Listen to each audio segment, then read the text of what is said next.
حديث محمد بن إسماعيل البخاري رحمه الله تعالى قال حدثنا ابن نمير قال حدثنا أبو أسامة قال حدثنا إسماعيل قال أخبرنا قيس عن عبد الله رضي الله تعالى عنه أنه أتى أبا جهل وبه رمق يوم بدر فقال أبو جهل هل أعبد من رجل قتلتموه وبه قال حدثنا أحمد بن يونس قال حدثنا زهير قال حدثنا سليمان التيمي أن أنس رضي الله تعالى عنهم حدثهم قال النبي صلى الله عليه وسلم وحدثني عمرو بن خالد قال حدثنا زهير عن سليمان عن انس رضي الله تعالى عنه قال قال النبي صلى الله عليه وسلم من ينظر ما صنع ابو جهل فانطلق ابن مسعود فوجده قد ضربه ما اقرا حتى برد قال انت ابو جهل قال فاخذ بلحيته قال وهل فوق رجل قتلتموه او رجل قتله قومه قال احمد بن يونس انت ابو جهل وبه قال حدثني محمد بن مسلمة قال حدثنا ابن ابي عدي عن سليمان التيمي عن انس رضي الله تعالى عنه قال قال النبي صلى الله عليه وسلم يوم بدر من ينظر ما فعل ابو جهل فانطلق ابن مسعود فوجده قد ضربه ابن عفراء حتى برد فاخذ بلحيته قال انت ابو جهل قال وهل فوق رجل قتله قومه او قال قتلتموه قال حدثني ابن المثنى قال اخبرنا معاذ بن معاذ قال حدثنا سليمان قال اخبرنا انس بن مالك رضي الله تعالى عنه نحوه وبه قال حدثنا علي بن عبد الله قال كتبت عن يوسف بن الماجشون عن صالح بن ابراهيم عن ابيه عن جده رضي الله تعالى عنه في بدر يعني حديث ابن عفراء.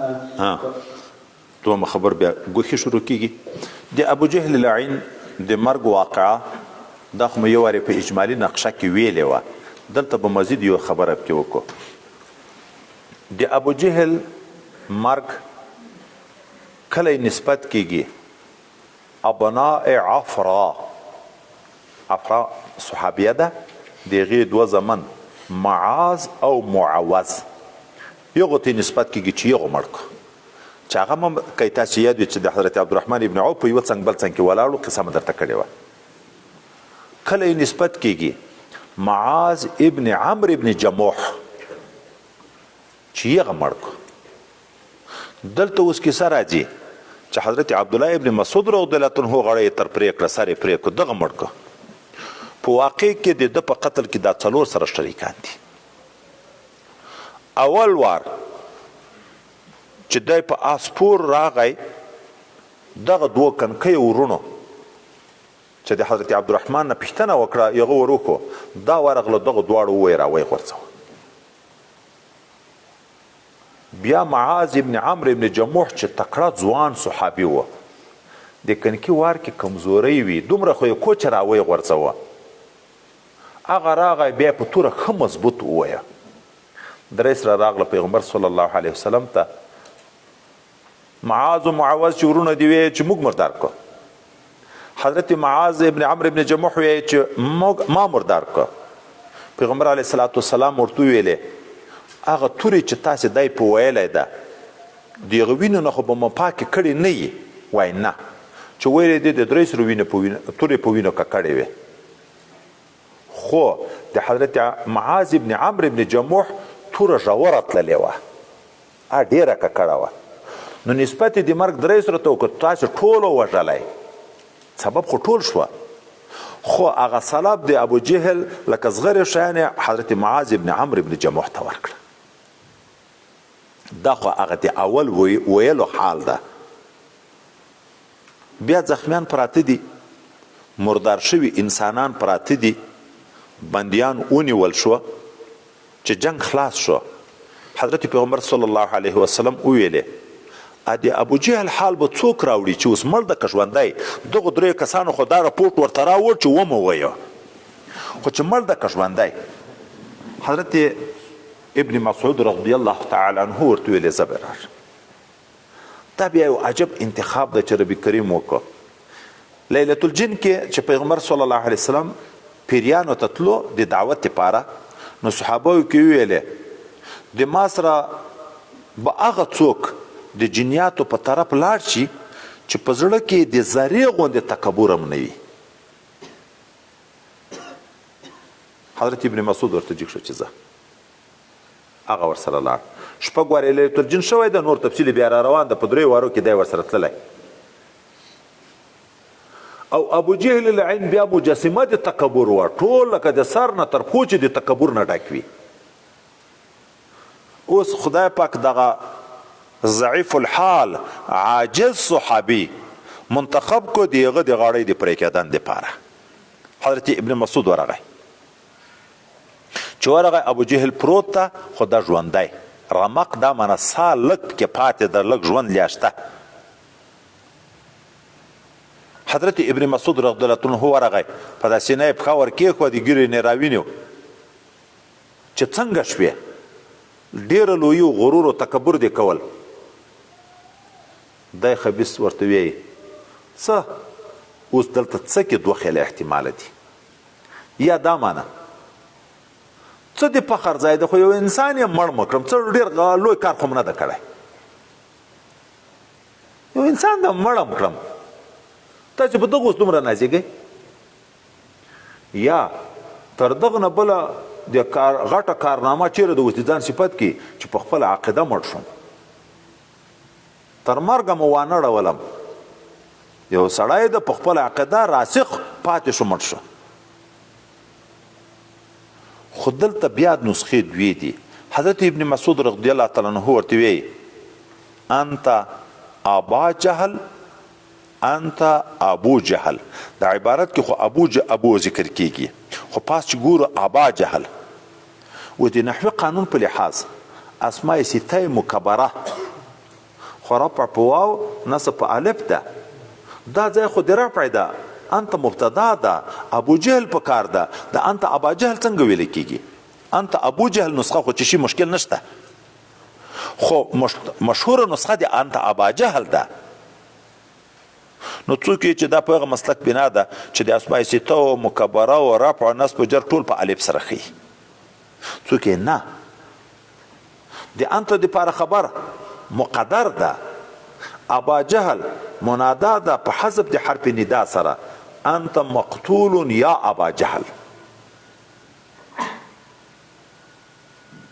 او منادا مضاف خو منصوب وي، انت مقتول مبتدا خبر خلاص شو، یا ابا جهل.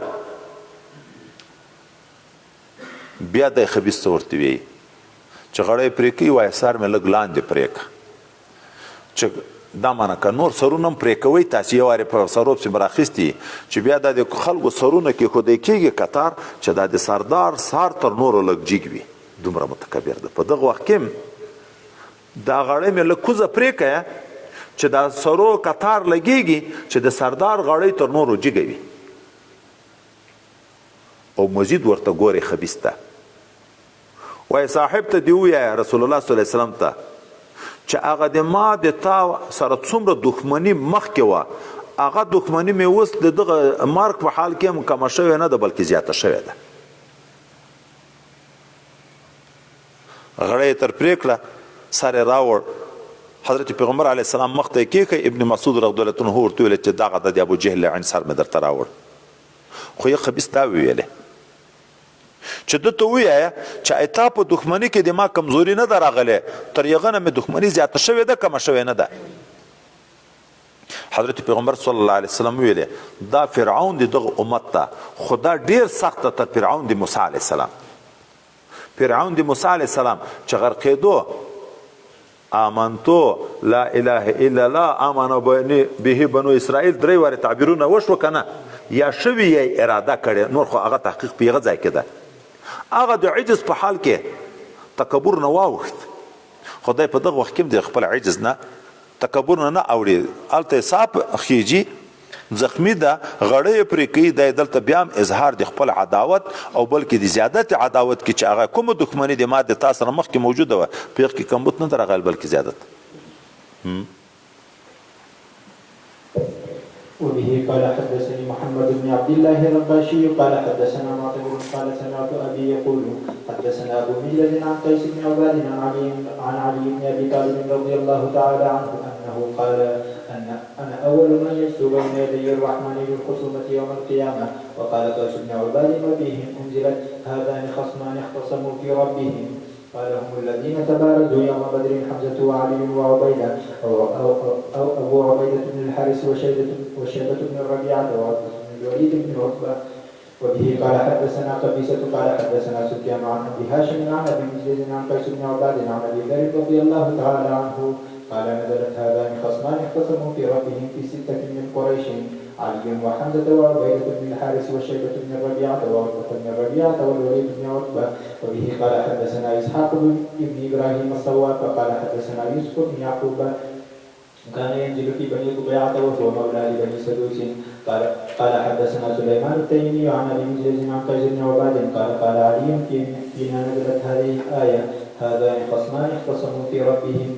وبه قال حدثني يحيى بن جعفر قال أخبرنا وكيع عن سفيان عن أبي هاشم عن أبي مجلس عن قيس بن عباد سمعت أبا ذر رضي الله تعالى عنه يقسم لنزل هؤلاء الآيات في هؤلاء الرهط 6 يوم بدر نحوه. وبه قال حدثنا يعقوب بن إبراهيم قال حدثنا هشيم قال أخبرنا أبو هاشم عن أبي مجلس عن قيس قال سمعت أبا ذر رضي الله تعالى عنه يقسم قسما إن هذه الآية هذان خصمان اختصموا في ربهم نزلت في الذين برزوا يوم بدر حمزة وعلي وعبيدة بن الحارث وعتبة وشيبة بن ربيعة والوليد بن عتبة. د نقشې په لحاظ ما اول چې خبره کړې وه 3 کسان د یوې کورنۍ د مشرکینو راووته د مبارزې په نیت باندې عتبه او شیبه او ولید. بیا هغه خبره مو که په یاد وي چې موږ خپل سیالیان د راووځي 3 نفره د نبي کریم صلی الله علیه وسلم د خاندان ورووته. اوس هازان خصمان اختصمو د دغه آیات مبارکه د شان نزول په لحاظ کې اختلاف ده. بعض علماوی چې دا د دغه شپږو کسان 3 مسلمان 3 کافران د روایتو کې چې ګډ ذکر کیږي د اول 3 مسلمان حضرت علی کرم الله وجهه حضرت حمزه رضی الله تعالی عنه حضرت عبیده رضی الله تعالی عنه او 3 بیا مشرکین دي شیبه عتبه او ولید. په ورځ د قیامت باندې به دا د خدای پاک حضور ته سره وړاندې شي. دا 3 مردار شوي کافران به شکایت وکړي الله ته چې دغه خلکو په موږ ظلم کړی موږ قتل کړي. الله تعالی به دغه 3 صحابه مبارکین راوغواړي دا مو ولې قتل کړي دي. الله تعالی ته به دی چې رب کریمه د تا په حکم قتل کړي موږ ظلم نه ده کړی. یو څوک چې ظالم وي یو څوک ناحقه قتل کی بیا قاضي فیصله د قصاص وکي هغه جلاد ورجیک شي هغه سړی مړ کی په چا په خپل سر کې د قاضي په حکم به هغه ته ظلم ویل کیږي نو دی به چې الله د تا په حکم موږ دې قتل کړي ځکه دوی د تا نه بغاوت کوه. دا د دې لپاره چې الزام راشي د دې ملزم شي او جهنم ته بوځي شي. او څوک چې نه دا حکم د مسلمانو د اهل کتاب په مابین کې ده اهل کتاب ځان په حق بولی مسلمان ځان په حق بولی په قیامت کې به فیصله کیږي. څوک د عامو کافرانو او د عامو مسلمانانو په مابین کې د تر اختصاص تر اهل کتاب پورې نشته. اصل کې وای مختار قول دا ده که شان نزول خاص وی لکه د امام بخاری رجحان چې دغه ده چې د بدر په واقع کې لیکن حکم عام ده هر کافر هر مسلمان په ورځ د قیامت مناظره په خپل منځ کې کوي هر څوک خپل دین حق بولی کوي نه بولی. خو موږ قرآن عظیم شان چې ګورو اکثر ځای کې خدای پاک به فیصله کوي په غشي کې جدي اختلاف کې کوي الله به فیصله په قیامت کې په غشي کې چې تاسو اختلاف کې کوي اختلاف خو موجود ده خو حق او باطل د الله په فیصله باندې معلومیږي هر سره خو دغه دعوګیر ده. قال حدثني احمد بن سعيد ابو عبد الله قال حدثنا اسحاق بن منصور قال حدثنا ابراهيم بن يوسف عن ابي عن اسحاق سأل رجل البراء وأنا أسمع أشهد علي بدرا قال بارز وظاهر حقا. وبه قال حدثنا عبد العزيز بن عبد الله قال حدثني يوسف بن الماجشون عن صالح بن إبراهيم بن عبد الرحمن بن عوف عن أبيه عن جده عبد الرحمن رضي الله تعالى عنه قال كاتبت أمية بن خلف فلما كان يوم بدر فذكر حقه وقتل ابنه فقال بلال لا نجوت من نجا أمية. وبه قال حدثني عبدان بن عثمان قال أخبرني ابن أبي عن شعبة عن أبي إسحاق عن الأسود عن عبد الله رضي الله تعالى عنه عن النبي صلى الله عليه وسلم أنه قرأ والنجم فسجد بها وسجد من معه غير أن شيخا أخذ كفا من التراب فألقاه إلى جبهته فقال يكفيني هذا. قال عبد الله فلقد رأيته بعد قتل كافرا.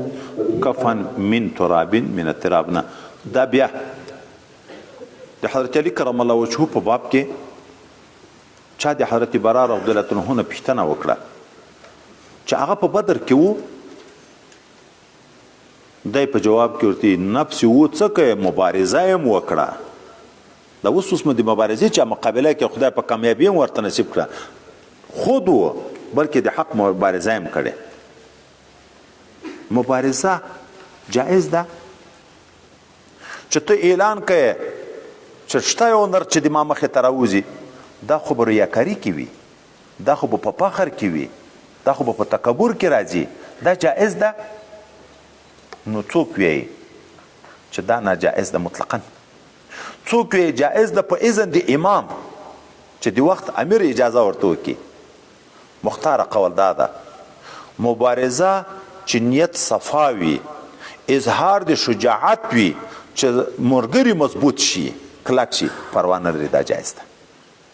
ناروا خو هلته د چې نیت خرابې د ریا دپاره کوي چې نیت صفا ده خپل انا نبی لا کذب انا ابن عبدالمطلب پیغمبر علیه السلام حنین کې ویله که نه ویله په ما کې دروغ نشته زه نبی یم مقابلې ته مخ ته ورځي شاته نه ځي نو جایز ده پروا نه لري. دومه خبر د حضرت عبدالرحمن وی کاتبت امیه دا معنا مراد معاهده ده. اول ورځ مې چې نوره قصه کړې وه چې دا امیه چې مرداره و زوی ورسره و حضرت عبدالرحمن چې هغه اخر بیا بیرچیره په څملاست دا د هغه مخکیني تعهد په بنیاد چې د دې ملګرتیا او تعلق و کاتبتونه مکاتب کول نه یعنی معاهده و د ما او د په مابین کې د ملګرتیا د هغه په دستور باندې ما د ده سره دا معامله وکړه خو حضرت بلال شکایت وکړ نو خلکو مردار کړو. بل حضرت عبدالله ابن مسعود رضی الله عنه وی چې نبی کریم صلی الله علیه وسلم مکه معظمه کې سورۃ ونجم تلاوت وکړه دم سجده وکړه نورم وکړه مشرکین هم حتی وکړه خو یو بدبخت مشرک متکبر لیادسی و چې دا سر نه ټیټو چې مځکه ته خاورې راواخستې ټنډې ته راجګې کړې چې ما دا سجده هم بسته. خو ابن مسعود رضی الله عنه هغه بیا مې ولیده چې په بدر کې مردار شو دغه امیه ښیي هلته دومره تکبر و چې دغه سر نه ټیټوه چې خاوره باندې سر کېږدي خاورې راواخسته چې دغه مې کفایت کوي. خدای پاک متکبرینو ته زوال ورکوي په دنیا کې هم په آخرت کې خو دي هسې سخت سخت عذابونه. تواضع چې څومره وي الله ته سړی نږدې کېږي من تواضع لله رفعه الله نور بیان به بیا په خپل ځای کې کوو. وبه قال أخبرني إبراهيم بن موسى قال حدثنا هشام بن يوسف عن معمر عن هشام عن عروة قال كان في الزبير 3 ضربات بالسيف إحداهن في عاتقه قال إن كنت لأدخل أصابعي فيها قال ضرب 2 يوم بدر وواحدة يوم يرموك.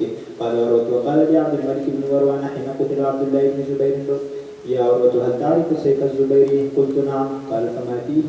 قلت فيه فلة كلها يوم بدر. قال صدقت بهن خلول من كراع الكتائب ثم رده على عروة. قال هشام فأقمناه بيننا 3000 وأخذه بعضنا ولو وددت أني كنت أخذته.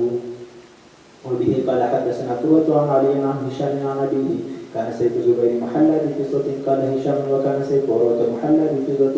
وبه قال حدثنا أحمد بن محمد قال حدثنا عبد الله قال أخبرنا هشام بن عروة عن أبيه أن أصحاب رسول الله صلى الله عليه وسلم قالوا للزبير يوم يرموك ألا تشد فنشد معك؟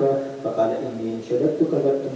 فقالوا لا نقال فحمل عليهم حتى شق صفوفهم فجاوزهم وما معه أحد. ثم رجع مقبلا فأخذوا بلجامه فضربوه ضربتين على عاتقه بينهما ضربة ضربها يوم بدر. قال عروة كنت أدخل أصابعي في تلك الضربات ألعب وأنا صغير.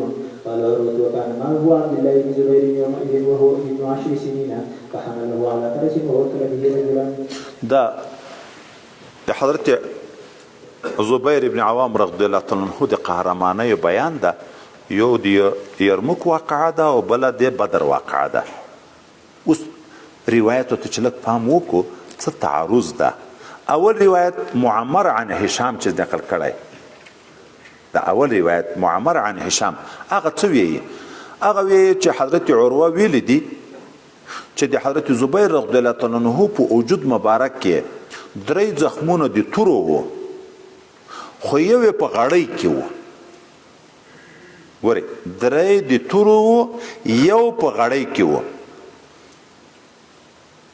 او دومره غټ زخم و چې جوړ شوی و ځای زه کنکای وم د پلار وجود مبارک ته ګوتې به مې ور داخلولې. بیا ویې دغه 3 پرهارو کې 2 تورې په بدر کې ویل شوی و، یو په یرموک کې. 3 تورو پرهارونه و، یو په غړۍ کې و. یو خبره. دومره خبر دا کوي چې په دغه 3 وارو کې 2 واره د تورو د بدر و، یو د یرموک و. او دا وروسته روایت کې چې حضرت عبدالله ابن مبارک د هشام نه الته د هشام شاګرد معمر و، دلته حضرت عبدالله ابن مبارک ته هغه چې دغه قصه ذکر کوي نو داسې وایي چې د یرموک په واقعه کې حضرت زبیر بن عوام چې ډېر دلاور و، دا نورو صحابه ورته ویلې چې په دا فوج حمله نه کې چې ګډه حمله په وکړو. هغه ورته ویلې که ما حمله وکړه تاسې به بیا دروغجن شئ، را سره لاړ به نه شئ. دوی ویلې نه موږ هم کو. حضرت زبیر رضی الله تعالی عنه حمله وکړه. داسې حمله چې دا نور ټول تر پاتې شو، دی په ګوښې ځان په دا صفوفو د مشرکینو کې یخ طرف ته ځان وایست. دا وایه او دا وایه او دا وایه، دا صفوفو نه یخ طرف ته ځان وایست. ملګري نه پسې لاړه، بیرته راوګرځېدو.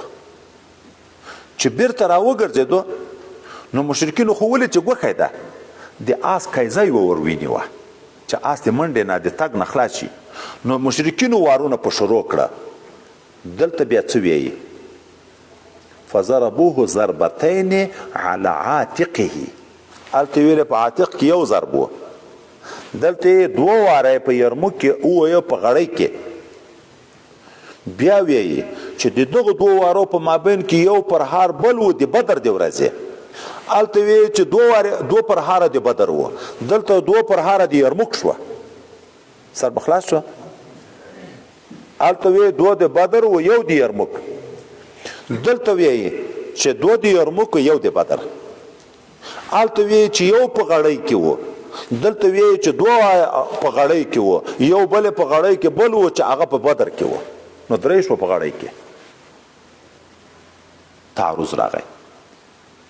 د دغه تعرض دفعه اسانه ده چې زخمونه په واقع کې د حضرت زبیر رضی الله عنه په وجود مبارک کې د اورمیک شاوخوا د غړۍ شاوخوا مجموعه 15 و. خو مخکې 3 چې ذکر شوي و 3 مقید په توره و، 3 د تورې پرهارونه و، په یوه کې یو په غړۍ کې و. دا وروسته د یرموک په واقع کې چې 2 وارې وویل شو په غړۍ کې، د دغه په منځ کې هغه پرهار د تورې د بدر و، دغه 2 واره مقید کړي دي په توره، دا د نیزو و. نو مجموعه 15 ځایه زخمي و. خو په دغه 15 ځایو کې دا د غړۍ مخامخ یو و، دلته په توره د بدر کې ویل شوی و. د غړۍ په دغه غاړه یو پرهار د بدري توري و، بله غړۍ په دغه غاړه یو پرهار د یرموکي توري و. د توري پرهارونه 3، یو دلته یو دلته یو دلته، خو دغه او دغه د بدر دي، هغه د یرموک ده. اوس په د 3 تورو پرهارو کې یو پرهار بیا په عین په غړۍ کې د 2 په څنګو کې دي، او دا 2 تور وارونه نور د نیزې دا په د غړۍ کې لږ راکوز دی، د تورې پرهار نه لږ راکوز دغه طرف نه مویل شوی دی، دغه طرف نه مویل شوی. دام رمحي یرموکي، دام رمحي یرموکي. اوس د دغه په برابر د 2 نیزې د دغه په برابر ټیټ دلته یو پرهار د تورې و چې د بدر و، دغه د بدر پرهار د تورې د 2 نیزو پرهار د یرموکینو په مابین کې شو، دغه په یوه خط شوه. هغه نور دوه لږ ورپورته دي اما تعبیر په مجموعه کې د ټوله د غړۍ کېږي که نه کېږي نو 15 ځایه و خو 3 پرهاره د تورې 2 د نیزې بیا په یغو کې یو مخامخ د تورې د غړۍ په دا بیخ کې و دا نور د غړۍ په یو طرفو په بل طرفو کې و خو پاسم یو د تورې دغ طرف ته یو د تورې دغ طرف ته دغ برابر کې یو د نیزې دغ طرف ته یو د نیزې دغ طرف ته دا د تورې یو پرهار د دغه 2 تورو د پرهار په مابین کې مرته ویل کېږي د دغه 2 رمحین د پرهار په مابین کې مرته ویل کېږي دا خو د دغ تعارض دفع شو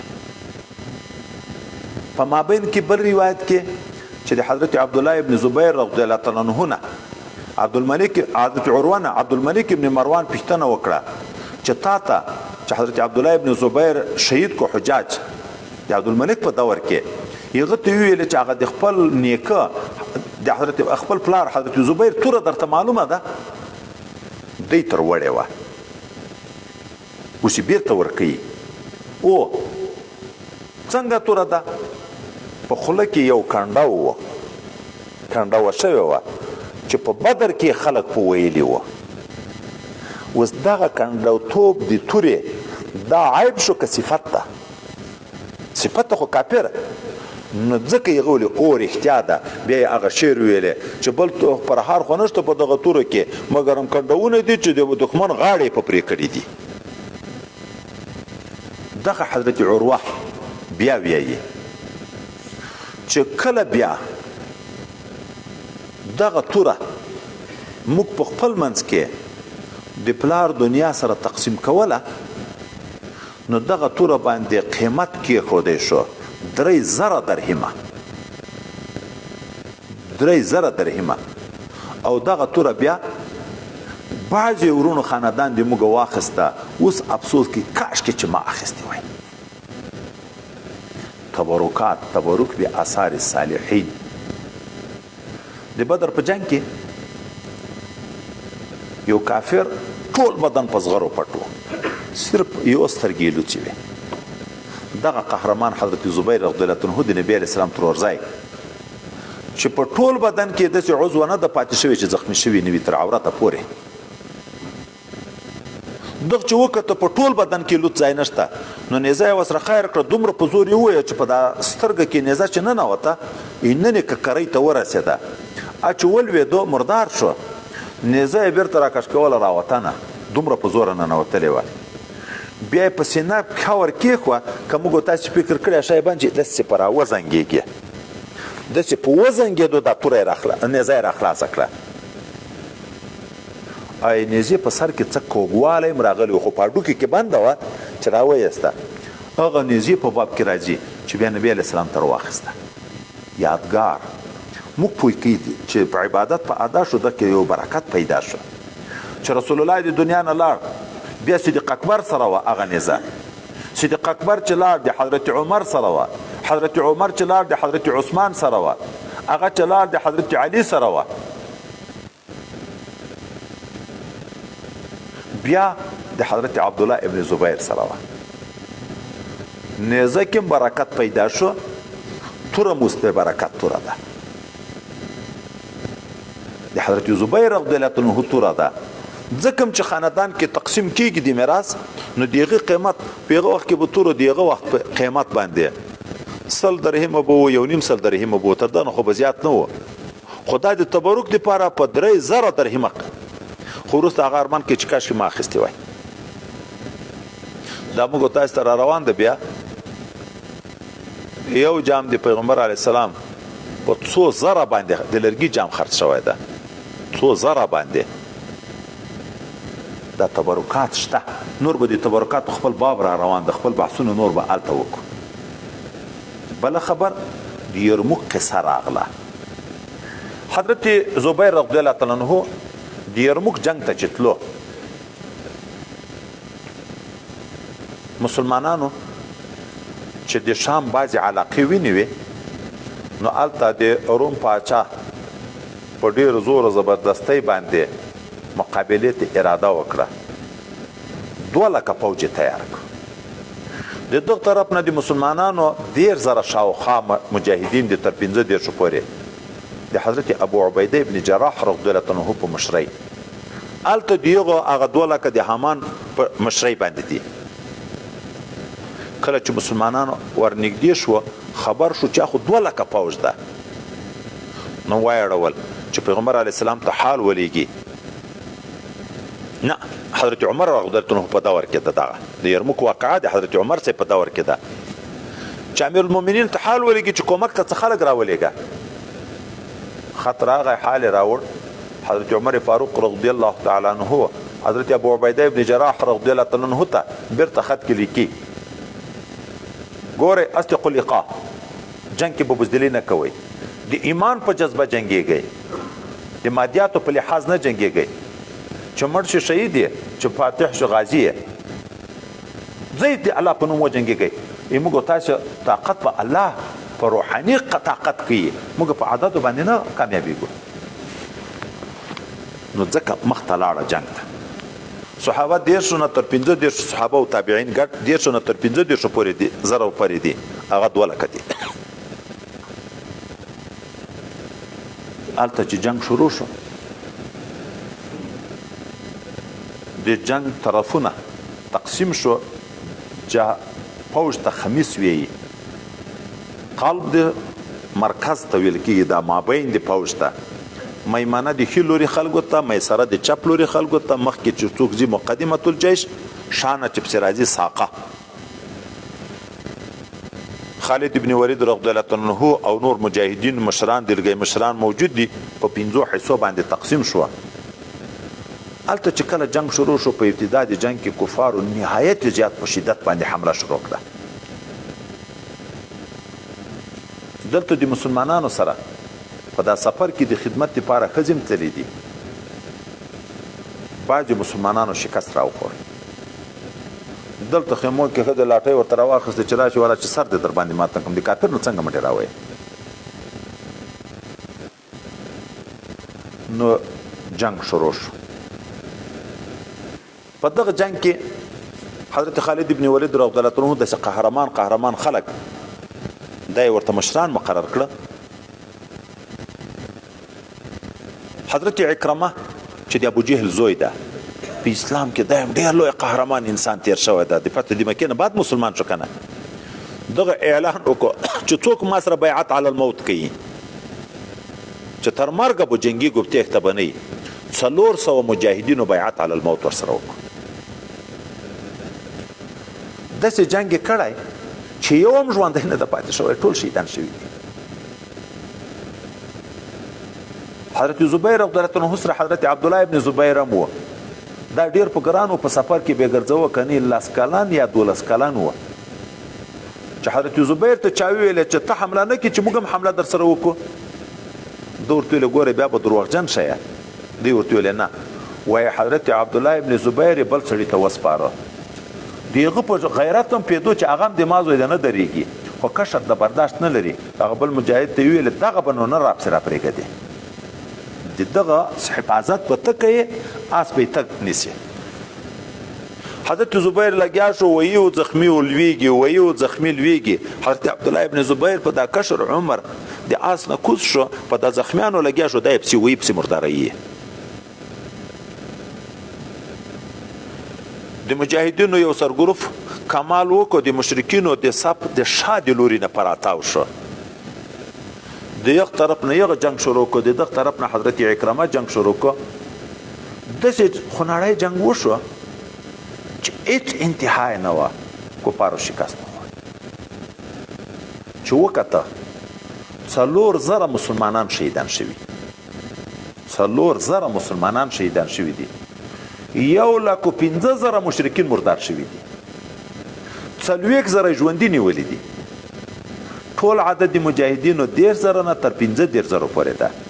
په دغه کې 4,000 شهیدان شوي دي، کفار 1,15,000 مردار پراته دي او 40,000 د هغو نه ژوندي ونیوه. دا 15,000 په تېښته تر خلاص شو. دا یو تاریخي جنگ شوی ده په اسلام کې، یو بهترین فتوحات راغلي دي، ډېر سخت غنیمتونه پکې نیول شوي دي.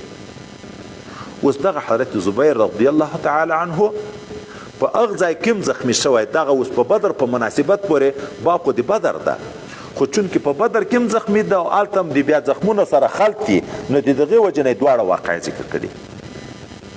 اوس په یو سوال وکړو. باب عنوان د بابو قتل ابي جهل. حدیثونه چې شروع شوه د ابو جهل د قتل خبر د کې کا د عتبه او د شیبه او د ولید خبر هم راغله. صرف د مرداري خبره ده که د حضرت زبیر واقعات هم راغله. دا د باب تر څه مناسبت دی؟ په دغه کې خو د ابو جهل خبرې نشته او عنوان د باب قتل ابي جهل. نو چا ویلي دي چې دومره نسخه داسې راغلې ده باب قتل ابي جهل وغيره، د ابو جهل د قتل او د غیر د ابو جهل.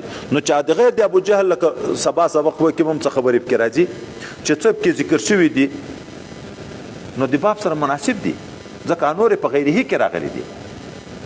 بیرته سوال واردېږي چې غیره کې خو به سبا سبق کې چې راځي چې هغه څه مشران چې کوی ته یې وغورځول د ابو جهل نه سوا وغیره خو صحیح ده چې هغه د یو قتل خبر هم شته پکې. د حضرت زبیر واقعه چې په د دوه روایتو کې ذکر ده دلته د ابو جهل یا د غیر د ابو جهل د قتل خبر شته پکې، دلته خو د قتل خبر به خشته نه پکې. نو ښه جواب دا ده باب قتل ابي جهل وغيره. دا غیره ضمیر ابو جهل ته نږدې نه ده راجع چې تر قتل لاندې شي قتل د ابو جهل او قتل د غیر د ابو جهل نه. اول قتل ټکی تر ضمیر باب په بیان د قتل د ابو جهل وغيره او د غیر د قتل د ابو جهل. نو د ابو جهل د قتل خبرم د پکې د غیر د ابو جهل د قتل خبرم د پکې لکه د حضرت زبیر رضی الله تعالی عنه. دا بل مسله بیا یو څه خبره شته پکې کېدای شي. صلات